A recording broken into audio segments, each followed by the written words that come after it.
Our next section here is going to be on completing reactions. It's very similar to the first one, but instead of giving you the full reaction, we're just going to give you the reactants, and you're going to need to figure out what's going to form.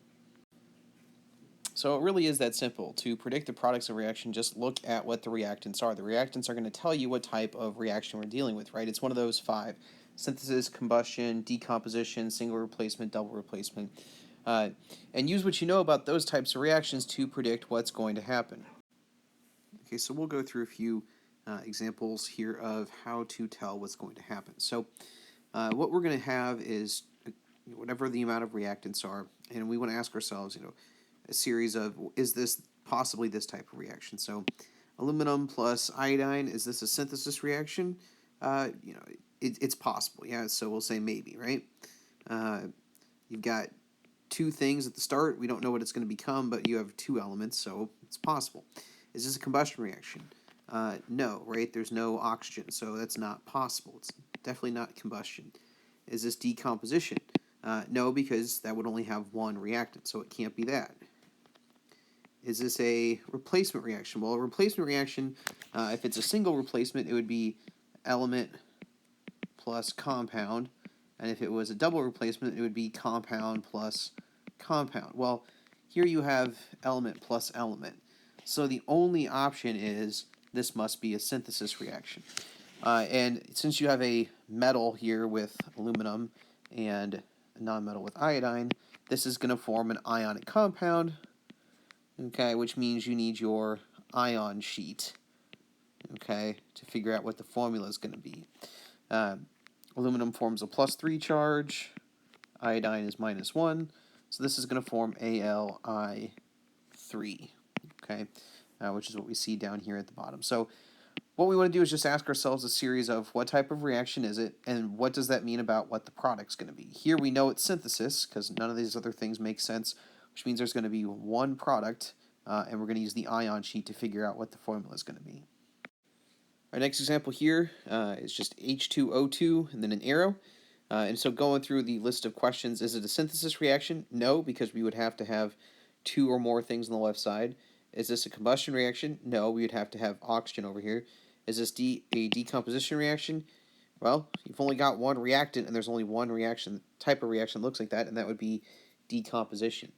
When it comes to decomposition problems on homework, you can Google the products, because you do not yet have the chemistry knowledge to tell me what's going to happen when this thing breaks apart. Okay, H2O2 when it breaks apart might form, I don't know, it could form H2 plus O2, it could form H2O plus O2, it could form H2O plus H2, right? Like, how does this thing actually break apart? You do not yet have the knowledge to know that. So how it actually breaks apart is into, this is wrong down here, this should be H2O and O2 is what it breaks apart into. We would need to go back and balance it, but that's actually what it breaks apart into, is this, okay, water, and this should be liquid water too, by the way, all right, and O2. Next example here is C6h6 plus O2. And so is this a synthesis reaction? Well, maybe. You've got some kind of compound plus oxygen, so maybe. Is this a combustion reaction? Well, you've got oxygen as a reactant, so I'd say that's almost certainly the case. Can't be decomposition. Is this a replacement reaction? The only one it could be would be single replacement, but it's not going to be that, right? You've got no metals here or here, no halogen, so it doesn't really make sense that it's any type of replacement reaction. It's definitely not double replacement, because these would both need to be compounds, and this is a compound, and that's an element. So the only option here is a combustion reaction, which, if you remember from the previous section, if you're burning a hydrocarbon, C6H6, there are only 2 possible things that are going to form. You form carbon dioxide, which is a gas, and you form water vapor, since we're burning it. So this really should be a gas down here. But those are just automatic, right? The carbon's going to form CO2, the H here is going to form H2O. So pretty standard there when it comes to combustion reactions. If you got a hydrocarbon, you're making CO2 and water.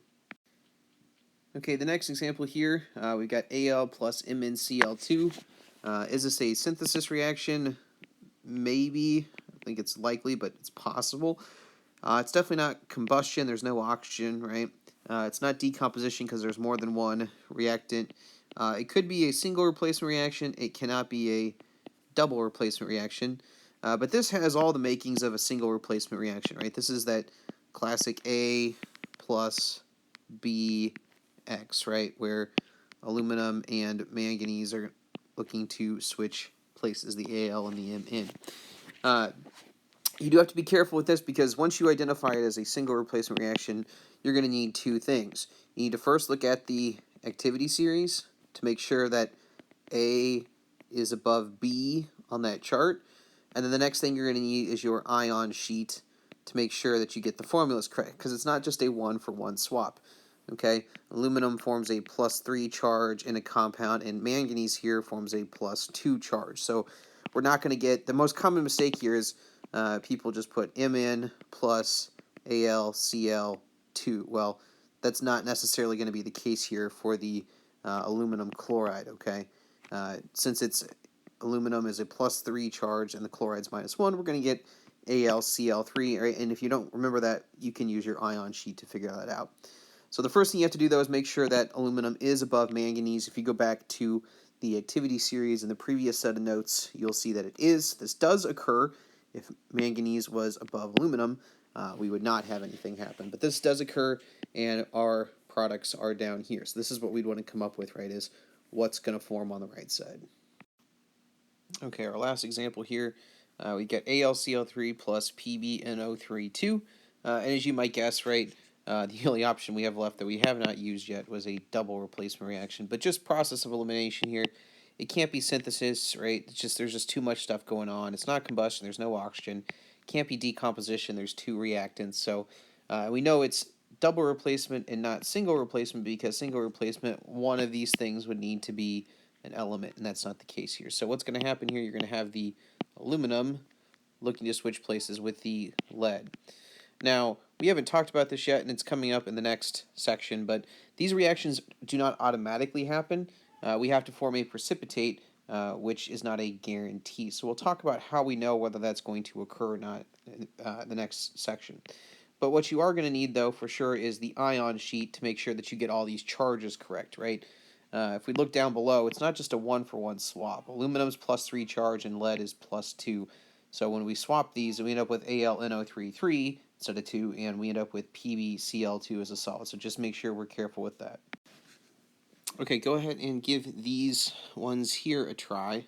You can Google the products on the last one, since it is a decomposition reaction, and I don't expect you to know what's going to happen to that one on your own. But the rest of them, the first four, try to do those without looking anything up. See if you can figure out what's going to happen. Use the examples on the previous slides to kind of help guide you in the previous section as well if you get stuck.